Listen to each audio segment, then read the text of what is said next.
Hola, bienvenidos a Bata Libre. El día de hoy vamos a hablar sobre el sujeto anatómico, su posición anatómica y los planos que utilizamos para estudiarlo.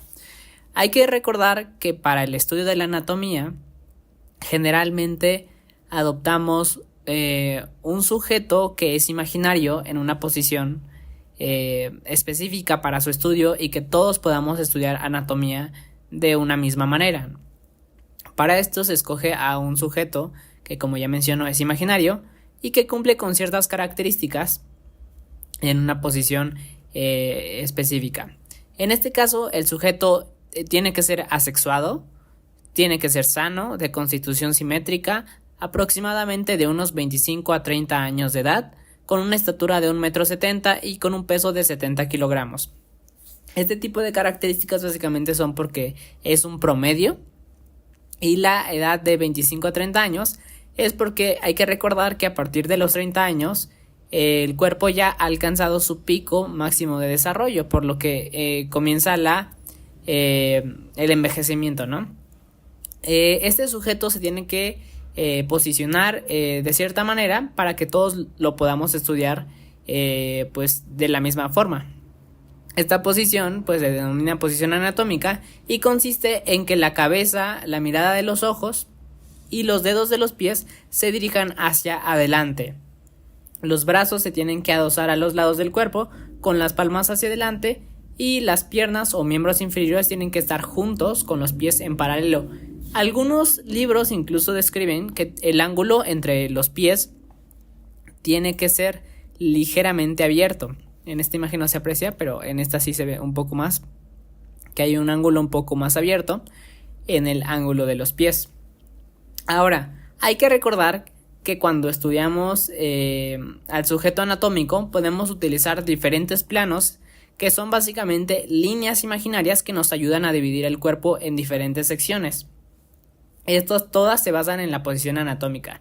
Siempre que se utiliza un plano, se basa al paciente o al sujeto anatómico imaginándolo en la posición anatómica para que todos podamos estudiar el cuerpo de una misma manera. Hay diferentes tipos de secciones, hay longitudinales, transversos, oblicuos.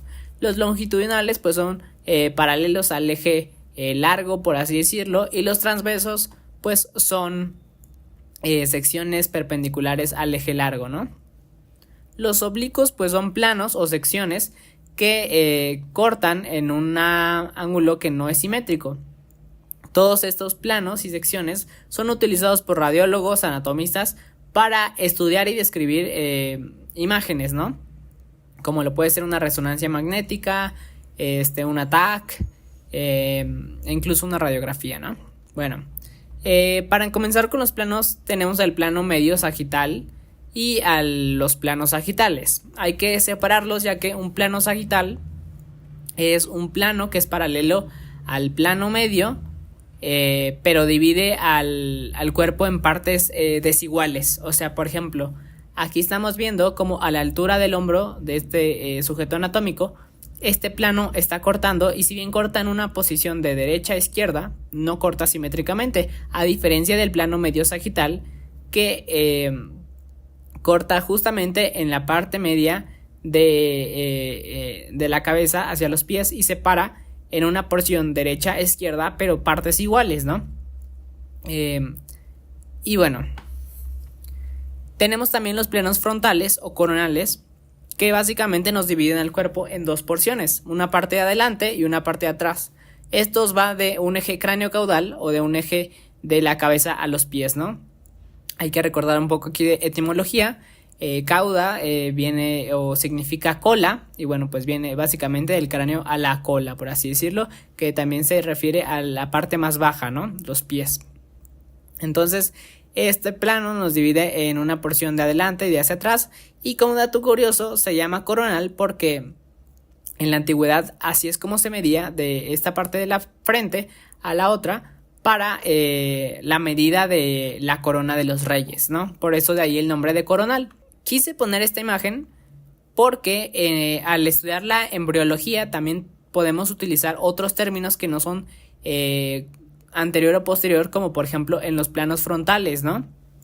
En el plano frontal, que mencionábamos que tenemos una porción de adelante y una de atrás, lo correcto ahora en términos anatómicos no es decir adelante o atrás, sino es decir anterior y posterior.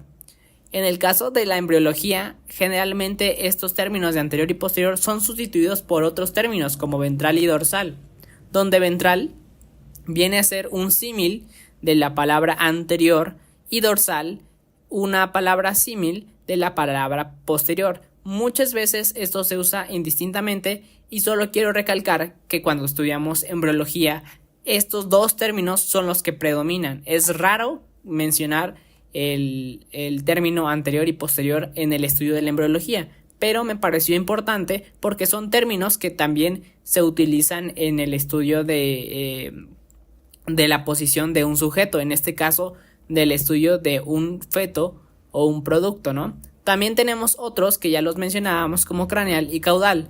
Craneal refiriéndonos a la parte más superior, específicamente pues del cráneo, y cauda, que justamente es un término que predomina más en el estudio de la embriología porque pues asemeja a esta cola que tiene el feto, que realmente no es una cola, y bueno pues se refiere a la parte más baja, ¿no?, del feto, lo que sería el símil de superior e inferior en el plano transverso, ¿no?, que justamente es el siguiente plano que vamos a ver a continuación.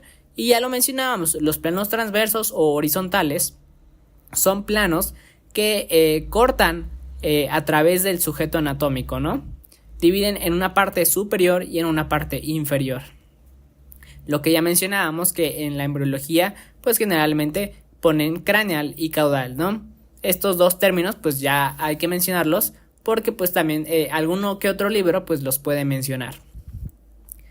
Los planos oblicuos, como ya lo mencionaba, son cortes inclinados que no se alinean con los planos clásicos, ¿no? Este tipo de planos nos sirve para estudiar diferentes estructuras y, como ya menciono, generalmente son utilizados por los médicos radiólogos o imagenólogos al momento de estudiar diferentes estructuras según su conveniencia.